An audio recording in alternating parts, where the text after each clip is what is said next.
Hey guys, welcome back to my channel. Today is going to be a little bit different of a video, and to be 100% honest, when I'm filming with this, I'm really not sure when you're actually going to see it, because today is September the 21st, but I would not be surprised if you were watching this and it's Vlogmas, because I'm going to be picking my books in a different way today, and I'm sure you already know because it's going to be in the title. I'm going to let hashtags, Instagram hashtags, pick my TBR.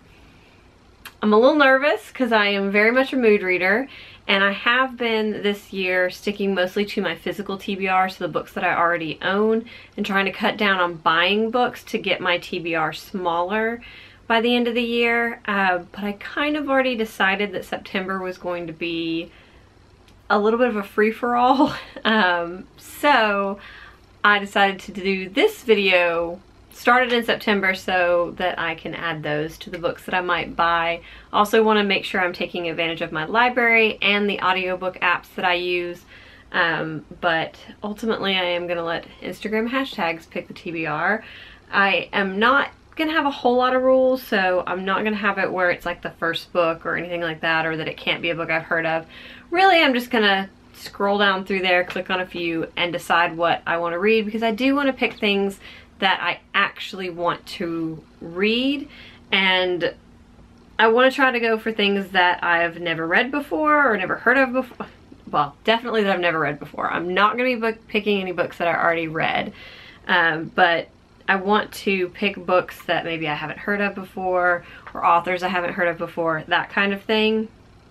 And I did go ahead and pre-pick a number of hashtags that I'm going to be using, and I'm going to pick 5 books, one from each of the hashtags. I am really interested in reading more translated books this year, and hashtags are a really good way to find, like for instance, to find translated books. If you're looking specifically for translated fiction, then you can look for them by putting in that hashtag. So I'm going to test this theory and see what I find.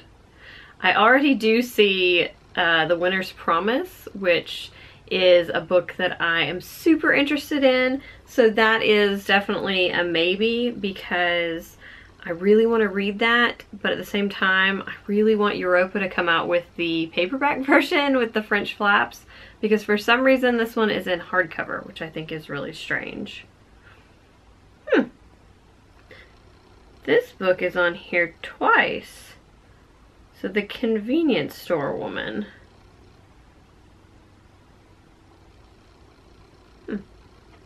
See if this one has. Oh, apparently I've already looked at this post. I just never know. Oh, okay. Well, this sounds interesting. I don't think I've ever heard of this. Sometimes I go through Instagram and I just like posts based on their aesthetic, and other times, oh okay, I do follow that person. Other times I go through and I like things based on aesthetic, but I also read the caption. But I'll be honest, I don't always read the caption. I think I might actually go for that one, because I have never heard of that, and 2 people using the hashtag translated books have that book on there. So then I also want to use one that I see very frequently, that I, if I could spell, think is a fun way to look for books. It's like a new take on judging a book by its cover, sort of. Now I do kind of on this one want to steer clear of classic books that just have pretty editions, because that's, you know, there's a million classic editions of things. Like, these are gorgeous. I love everything about the orange spine, or like the orange books from Penguin. Those are so pretty. And I own a ton of the Penguin English Library editions too, but I kind of want to go for something, well, if I can find something that isn't just a classic edition.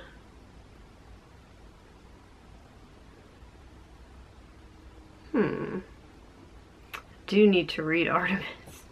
Saw that one go by, but I don't know if now is the time for that. Ooh!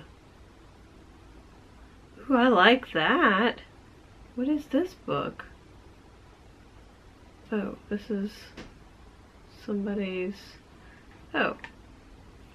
Why have I saved this and I don't even remember this?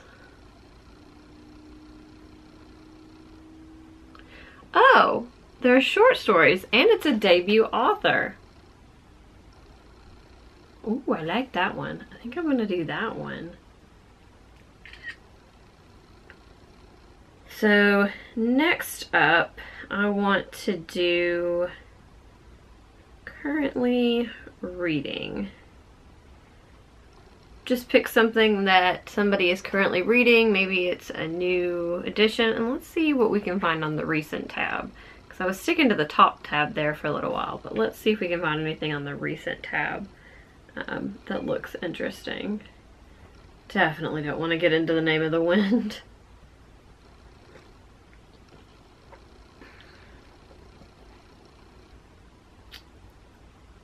What is this?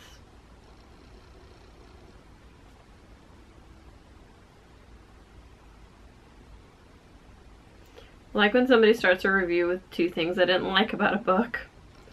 Never mind.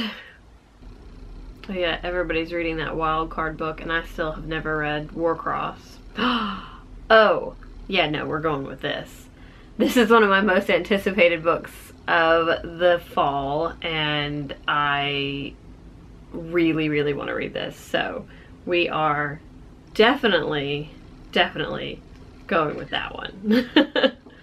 So the next one I want to look at is favorite book. So I could go with favorite books, or I could go with favorite book. It looks like favorite book has more posts. Well, those are all book stacks. Let's see what recent has for me. Ooh, that's another one that I'm really interested in. I'm gonna save that one. I may come back to you because, yeah, I definitely want to read The 7 Husbands of Evelyn Hugo. Dead on Donuts? What?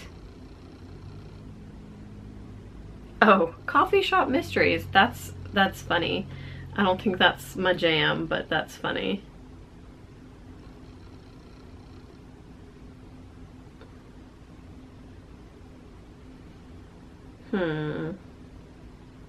Pictures of people's dogs, babies. Someone made a snail out of books. I appreciate that. Yeah, I'm not seeing much else, so I think that we are gonna go with The 7 Husbands of Evelyn Hugo. So next up, I'm gonna be looking at the hashtag books and tea, which is a hashtag that I actually use quite frequently on my Instagram pictures because I love books and tea, and this is one of the few hashtags that I actually follow on Instagram because these pictures are always gorgeous. And yeah, I found a lot of accounts this way. So let's see what my fellow book and tea lovers are reading. Ooh, that looks like a book about bookstores. It is. Oh, and that's by Kath, and apparently I liked this one and saved it too, so good job, Jenny. I do this a lot, honestly. And I really like Kath's recommendations. I like a book about bookstores. I think I might do this one. Yeah, I kind of want to do that one. So yeah, that will do it for this part of the video. So I have 5 books, which I will put the spines up here, that I am going to be reading over the next couple of months. I'm excited to see where this project takes me, and I'll see you guys in a few minutes / a few weeks.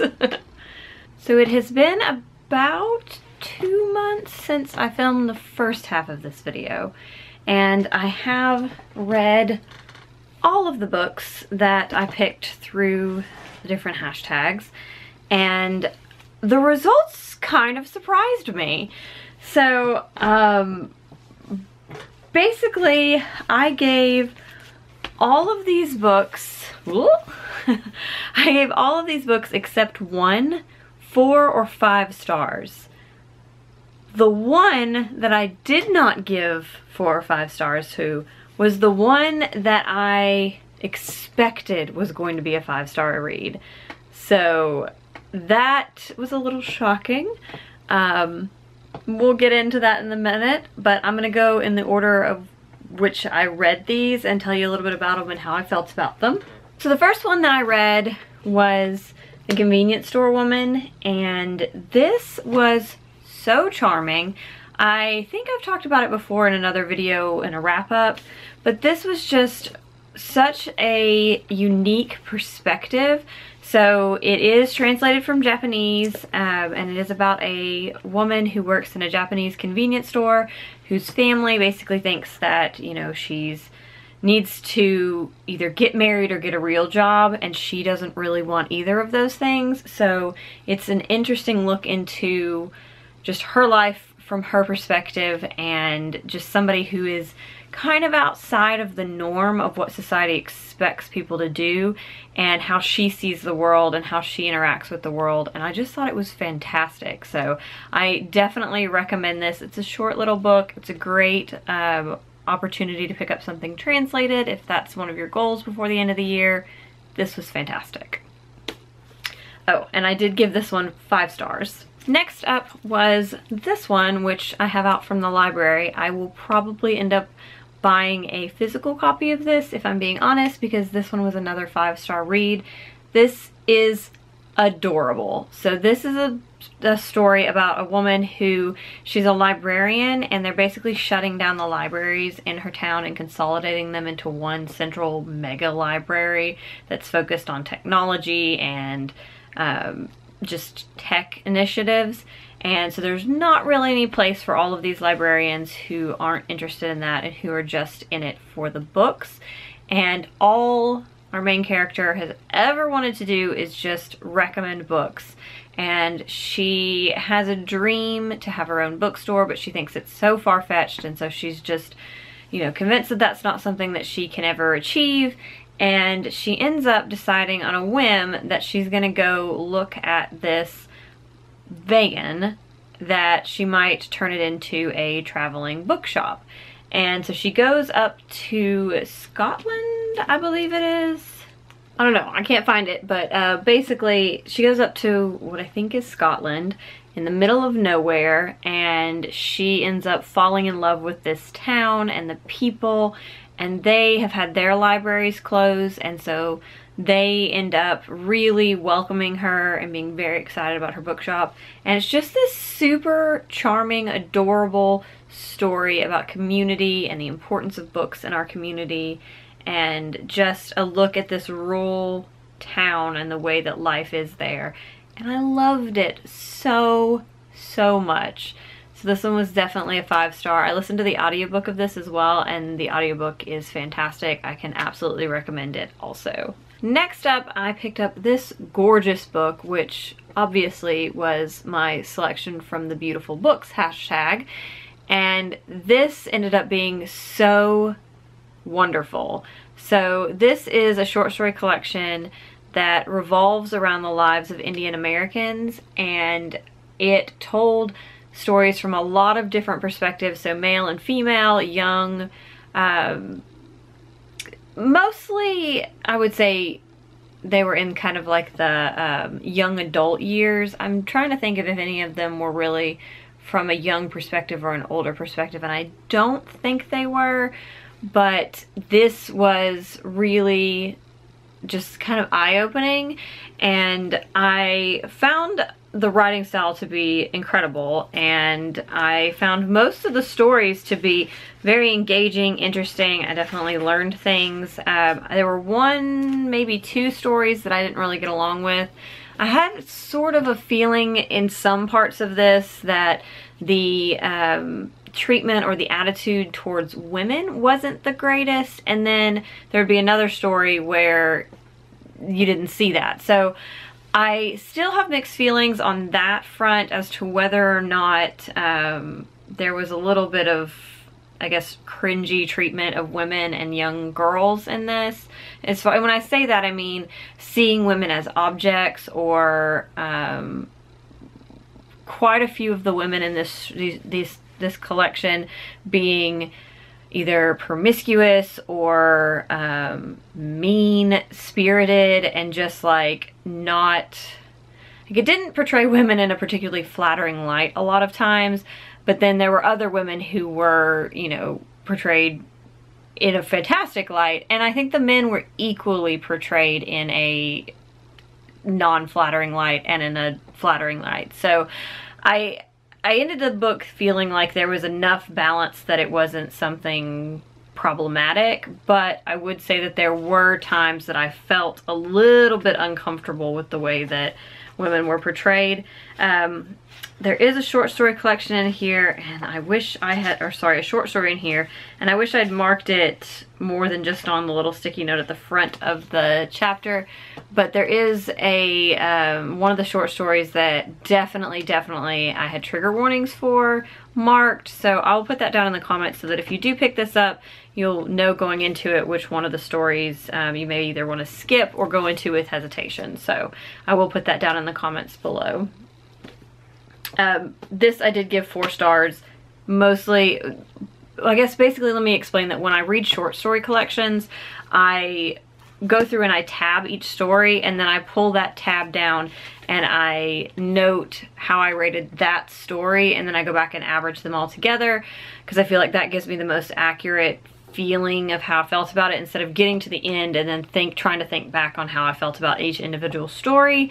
So it had an average of like 4.2 or something like that for this one. So really high for a short story collection, if I'm being honest, because a lot of times there are some pretty low lows and some high highs.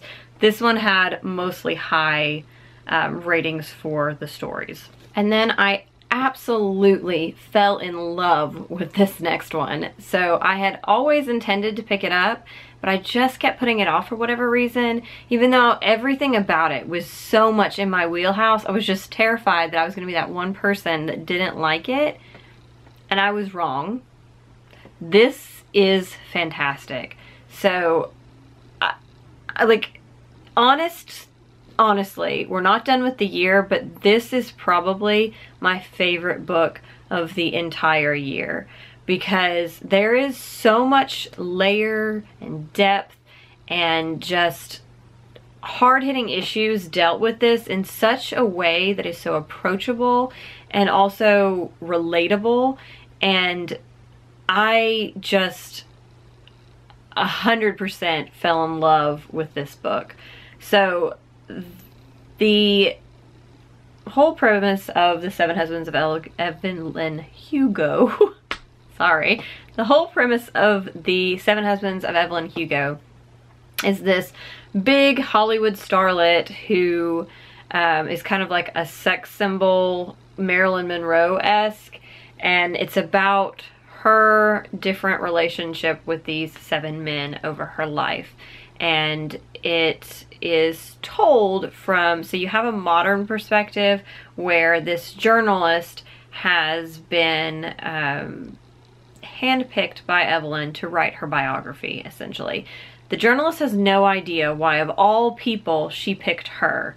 And so she's kind of trying to figure out, like, why would this incredibly famous woman who's never told her life story want to tell it to me and let me make money off of it?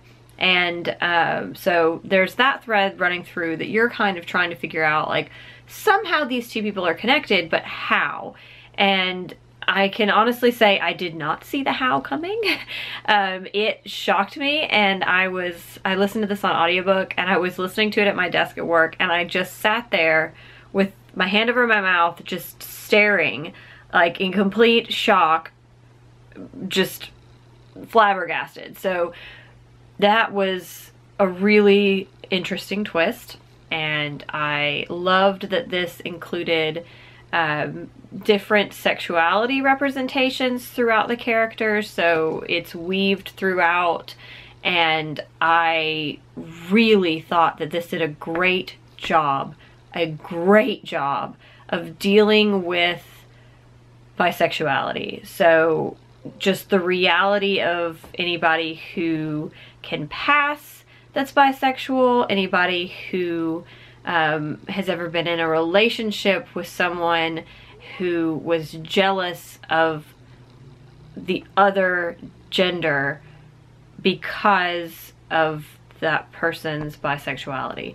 That is something that I feel like literature doesn't do as good a job of dealing with as it should. And as someone who has experienced that in their life and in their relationships, I really loved how it was dealt with in this. It just felt, like I said, 100% relatable. So kudos to Taylor Jenkins Reid for pretty much every aspect of this book. It was a 5-star book, and it is now one of my all-time favorite books, and I look forward to rereading it eventually. So in case you haven't guessed it, the last one, and the one that I was really excited about and ended up being kind of a dud, is The Glass Ocean by Lauren Willig, Karen White, and Beatrice Williams.